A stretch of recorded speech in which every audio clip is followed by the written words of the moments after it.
अस्सलाम वालेकुम everyone, welcome back to my channel. आज का व्लॉग मैं सुबह सुबह से स्टार्ट कर रही हूँ। आज हस्बैंड ने कहा हुआ था कि उन्होंने अपने फ्रेंड्स को चाउमीन भिजवाना है, तो मैंने कहा चलो मैं जल्दी उठ जाती हूँ और सारे काम कर लूँगी, क्योंकि फिर अपनी भी इफ्तारी बनानी होती है और अगर कहीं भिजवानी हो तो फिर एक्स्ट्रा टाइम चाहिए होता है। तो मैंने कहा ये वाला काम मैं सुबह सुबह कर लेती हूँ। चाउमीन अगर आप बना के भी रख दो ना तो फिर ख़राब नहीं होता। साथ में फिर रेहान को भी आज स्कूल भेजना था। आज हस्बैंड ने छुट्टी करनी थी तो मैं थोड़ी सी रिलैक्स थी। इसको मैंने नाश्ता कराया और मैंने सुबह सुबह लॉन्ड्री भी कर ली। इसको मैंने यहाँ पे तैयार कर दिया था। छोटे बच्चे जब इस काबिल हो जाए ना कि आप ही हेल्प करा दे तो बड़ा मज़ा आता है। उसके बाद फिर क्योंकि इन्होंने ऑफ़ लिया हुआ था, मैंने कहा आप चले मेरे साथ मॉल और अपनी पसंद के जूते ले आएँ। मैं इनके लिए अभी 2-3 दिन पहले जूते लेकर आई थी ईद के लिए। मैंने कहा चलो मेरी तरफ से आपके लिए गिफ्ट हो जाएगा, और इनको पसंद नहीं आया। तो वैसे आम रूटीन में इनके पास टाइम भी नहीं होता। इन्होंने आज ऑफ़ भी लिया हुआ था। मैंने कहा फिर आप खुद ही चलें और अपनी मर्ज़ी का ले लें और आगे आप हमारी गुफ्तगू सुनें।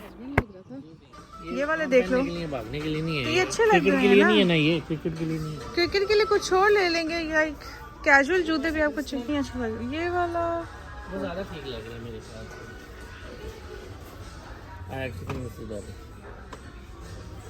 या ओके। जब दूसरी साइड पर आओ, टाइम भी देखें, रेहान को भी पिक करने जाना है। सारे वो मिल जाएंगे। आप इधर आओगे, वो देखो छोटे बच्चों की तरह जिद करनी पड़ती है इनके साथ। इतना अच्छा मैं जूता लेके गई हूँ ना, उफ अल्लाह, ये कुछ जूता है। भागने के लिए यही है, वो नहीं है भागने के लिए। और वो ब्लू कलर का अजीब सा है। मैंने जो पाकिस्तान में एंडूर के काले लिए थे तो उन्होंने कितना कहा था कि ये क्या ले लिया, ये क्या ले लिया। वो जो तुम ब्लू लेके गई उससे ये ठीक है, काले हैं ठीक है। पहले देख लें अच्छे से। हाँ ये बिल्कुल ठीक है, ये भागने के लिए ठीक है। ये चल के तो देखो, ये देखो ना, ये ठीक है, चल के देखें।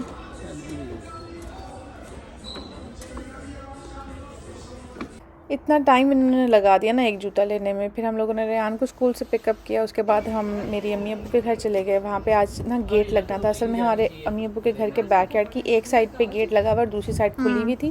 तो यहाँ पे हस्बैंड और अब्बू ने मिलके ये गेट खुद बनाया है फ्रॉम स्क्रैच और उसको लगा दिया ताकि हमें सुकून होकर रेहान यहाँ से भाग नहीं सकता। बड़ी काम की काम था कहने वाली थी, बड़ा बहुत ज़रूरी काम था ये जो आज हो गया। शुक्र है। 4 फुट से थोड़ा ज़्यादा है ना आप लोग। Rehan Ali and this is the next day. अचानक से इतनी शदीद वाली गर्मी हो गई कि आप देख सकते हैं कि पिछली व्लॉग में रेहान ने विंटर जैकेट पहनी हुई थी और यहाँ पे अब जो है शॉर्ट्स में और टी शर्ट में घूम रहा है। अचानक ही ना कनाडा का मौसम बदला और हम लोग तो लिटरली परेशान हो गए। मैंने इनके कपड़े भी नहीं निकाले हुए थे किसी के भी, और इन दोनों बाप बेटे को गर्मी भी बहुत लगती है। तो मैंने कहा चलो आज जाके इसके कपड़े भी ले लेती हूँ। वैसे मैंने सोचा हुआ था कि ईद के बाद जाऊँगी आराम से, बट लाइक इतनी गर्मी थी कि वेट नहीं कर सकते थे। सबसे पहले तो हम लोगों ने रेहान के शूज़ लेने थे, और रेहान के शूज़ लेने में बहुत मसला होता है क्योंकि इसका पाँव जो है ना थोड़ा सा मोटू सा है, तो इसको जो जूते बहुत मुश्किल से फिट आते हैं। तो यहाँ पे हमने सबसे पहले इसके जूते लिए। सॉफ्ट फॉर्म सा लिखा हुआ है, दो ले लेते हैं ना। इसके ऊपर ये रेड कलर नहीं मुझे अच्छा लग रहा, तो सारे ब्लैक हैं। ये तो इसको बिल्कुल ठीक है। ओह वो यू लुक सो क्यूट। ठीक है ये वाला ले ले। ओह जूते लेने के बाद रेहान और सकलैन पार्क में चले गए थे। इस मॉल के अंदर एक छोटा सा पार्क है बच्चों के लिए, तो वो उसको उधर ले गए थे। मैंने कहा मैं इसके कपड़े वगैरह देख लेती हूँ, तो कुछ खास मुझे मिला नहीं। 2-3 टी शर्ट्स ही मैंने इसके लिए ली। उसके बाद मुझे कैंडल लेनी थी अपने लिए, क्योंकि मौसम बदल गया था ना, तो मेरा दिल कह रहा था कुछ समरिश टाइप सी सेंट हो। मुझे बहुत अच्छी लगती है कैंडल्स, तो एक मैंने कैंडल ली थी, मैं आप लोगों को बाद में दिखाऊंगी। उसके बाद फिर हम चले गए थे मम्मा अब्बू के घर, और आज मुझे बनाने थे रोल पराठे फ्रॉम स्क्रैच। तो मतलब पराठे की डो, खुद पराठे बेलने थे। चिकन जो था इसके अंदर मैंने KFC स्टाइल वाला लगाना था। मैंने सारी वीडियोस तो नहीं बनाई, पर जितना मुझे टाइम मिला मैंने वो बना दिया। तो यहाँ पर मैंने डो जो थी तैयार करके रख दी। इसको मैंने 1 घंटा रेस्ट दे दिया था।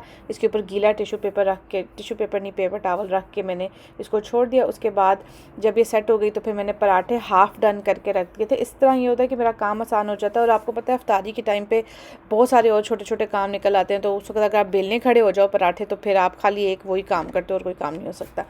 तो मैंने पराठे हाफ़ डन करके यहाँ पे रख दिए। साथ में मैंने चिकन निकाल लिया था। मेरी आदत है हमेशा से ये कि अगर मुझे किसी दिन लंबा काम करना होता है ना, या मतलब बड़ा काम करना होता है, तो मैं कोशिश करती हूँ कि दोपहर के टाइम में मैक्सिमम काम कर दूँ, एटलीस्ट हाफ़ डन कर दूँ चीज़ें, ताकि जब मुझे एंड टाइम पे चीज़ प्रिपेयर करनी हो तो फिर मुझे इतना टाइम ना लगे। और आज मौसम बहुत अच्छा था, जैसे मैंने आपको सुबह बताया। तो आज अब्बू अपने ट्रीज़ जो थे इंस्टॉल करे थे, प्लांट करे थे, I don't know what the word is. और यहाँ पे रेहान जो है पानी डाल रहा है पौधों को। इसकी ये जो है ड्यूटी लग चुकी है। उसके बाद शाम में मेरी कज़न ने जाना था सफोरा पे आजकल बहुत अच्छी सेल लगी हुई है, 20% ऑफ लगा हुआ है आई थिंक।